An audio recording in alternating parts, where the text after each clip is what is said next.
Hello to everybody. This is Charles Richard, and I just wanted to pop over here really briefly, just to let you guys see this lens, which was sort of kind of like a find, and I just got lucky on that, and I also had somebody that was also interested in the body, so that just made it a real sweet deal. Now this lens is really one of those lenses that is like really underrated, and it's really underrated because the lens is actually made in the Philippines. It's not made in Japan nor China, and it's all plastic. But the great thing about this lens is actually that it's super light, and because it's really super light, your camera is not top heavy, and that is really a positive thing. Now, on the other hand, one of the other things that is really good about this lens is the fact that it is the only lens that Fujifilm makes that's actually motorized. That's correct, it's motorized. It does a zoom in and zoom out, completely motorized, and it's not very accurate, as to how or where you want to land when you use the motors behind it. But what is really super nice is the fact that it has the ability to have one of these street cleaning vehicles that so that's what you hear in the background. I'm actually on right in front of the street, it's a really lovely-ish coffee place called the Salt. So if you hear a lot of background, it is actually a lot of traffic that's here on this particular avenue. And with that said, it's sort of like pretty windy, and these guys have like these really loud music up here. I guess they want to try to make it like an outdoor club. I have no idea, but it just makes no sense why you have speakers so loud outside, out here, especially if you want to talk on the phone or stuff like that, And they got these metal chairs that when people, actually sit on them, they, kind of like, drag them on the concrete, and it just makes a lot of noise. But anyways, the concept behind this video is really to talk about this lens, and this lens is one of those really superly underrated lenses. Now, besides the fact that this lens is the only lens that is actually motorized that Fujifilm makes, let me tell you something else about this lens. It's also the only lens, I think possibly in existence, right, that has the closest focus, all right? In other words, I can get like super close, and that without being a macro lens. This is not a macro lens, and I haven't tried it yet, all right? But as to all of my reading and all of the reviews that I have seen about this lens, this is supposed to be one of the features that this lens actually outshines in. So with that said, I am just beginning to test, this lens. I really like it because it's super light. The quality seems to be very nice. I've got I'm using it right now on the XT20. It is set to continuous focus. You don't see it getting out of focus. It's really good for video because of the capabilities. It is a newer lens, and so for video it is really good. It doesn't hunt like the other lenses that the older lenses that Fujifilm has. So this is one of the favorite lenses, and it's usually attached on cameras when you get a camera kit.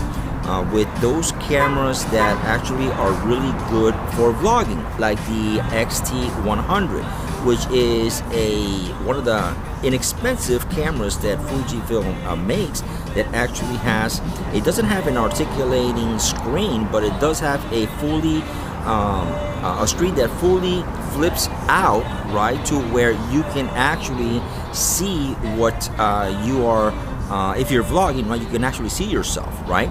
And it flips up, so it's one of those, and it's also very popular on the inexpensive Fujifilm XS10, all right, which is sort of like the underdog of the X-T4. And so this is where you see this particular lens. Fujifilm does not sell this lens by itself. All right, so let me repeat that. Fujifilm does not sell this lens by itself.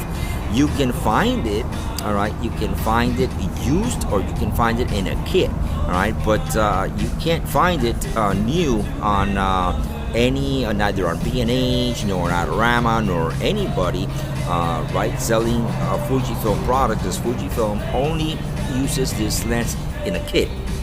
Now, how do you get one of these lenses? Well, you either get it with a kit, or you get it because somebody bought a kit and they don't like the lens and they want to sell it, you know what I'm saying?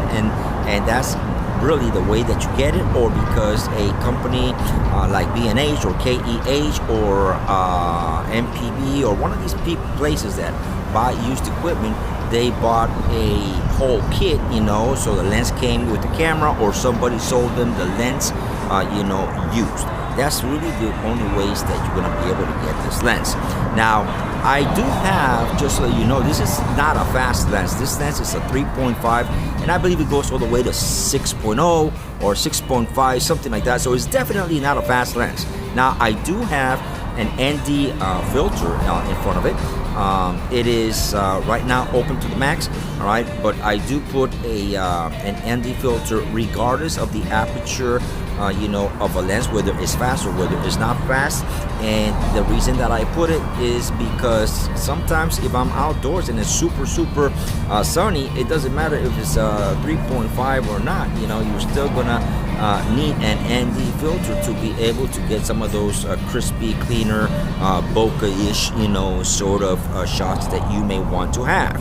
Like right now, I got a little bokeh. You're not going to get a lot of bokeh from a 3.5 lens, but I got a little bokeh, sort of like you can see it like right there, with the number, so it's sort of like a little blurry, you know what I'm saying?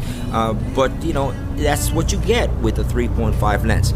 Now, is it a good lens? Well, I don't know, because I'm just beginning to test it. I've done a couple of photos and it was really crisp and really sharp.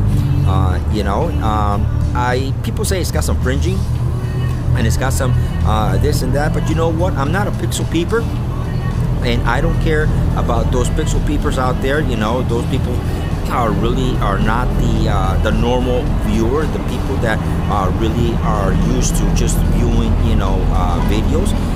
People don't look at videos and they stop to inspect the video to see how clean it is. They're more into the story than they are about the quality of the product. So with that said, I think it is a good find, and for as much as I pay for this lens, I think it is a beautiful add-on to what we've got as far as an option from Fujifilm.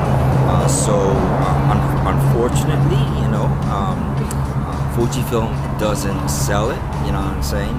You have to get it either used or other means, you know what I'm saying? So that's the drawback, but it's got a lot of pros to it that I'm seeing so far. All right, I can't give you an actual good review. First of all, because I'm not that type of person. I'm not the type of person that is going to give you a review of a product, where I just got it yesterday and I'm going to pop it in the camera and say, oh, well, yeah, this lens is super good, or this lens is crappy, if not going to use it for one day. I can't do that, okay? That's not really, a true review. I'm going to use it for a while, but I'm going to be shooting a lot of photos, and I'm going to be shooting a lot of stuff, and I'm going to be posting it, so that way you guys can be your own judge and see if you like it or if you don't like it. But used, you can find this lens for around $200. New, you're going to find it like around $300. If somebody has a new camera and they want to get rid of the lens and the lens is new, you're going to find it around $300. So anywhere between $200 and $300 is really what this lens goes for. I picked it up, well, super cheap, you know what I'm saying, because after I sold the camera that it came with, the body of the camera that it came with, I actually ended up paying like $20 for this lens, so it is what it is, you know what I'm saying. But for $20, you can't go wrong, you know what I'm saying. It's just another lens, and the more stuff you got, you know what I'm saying, the better you are. You know what I'm saying? Oh, and by the way, I am using the Roland R07. It's a digital audio recorder, and I'm gonna in the next video I'm gonna tell you why I'm using the R07 with this particular XT20. There is a very good reason why I have to use the R07, and I cannot use a simple external microphone like the Rode video mic or the new mic that I just got, or even some of the wireless mics. And very briefly, I'll tell you, it has to do with the camera being inferior, and the camera not having the capability to have as much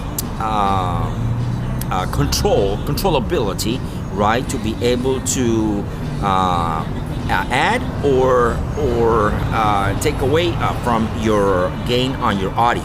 It only has an increment of 4, so that means that 4 would be your max, being 100% of your audio gain. 3 like maybe 75%, and so forth. And when you don't have that sort of controllability, you've got to add something that gives you those controls to be able to properly adjust your audio. Because I think that audio is something that is very important, and it's extremely important, to be able to have good audio. Otherwise, regardless of how good your video is and how good your story is, people are just not gonna look at it. So anyways, this is Charles Richard. Just wanted to pop in here real quick, and say hello to everybody. We're using the XC 15 to 45 millimeter lens. It is a 3.5 to 6.0. It is made in the Philippines. It is all plastic. The construction, the build on the lens is not a great build. It's very cheaply built, and you can sort of feel it, but it is above the normal kit lenses that you see that Canon has. That's all plasticky, and the video that you're looking at is it looks pretty good. Oh, and by the way, I am also want to bring this into to you folks, right?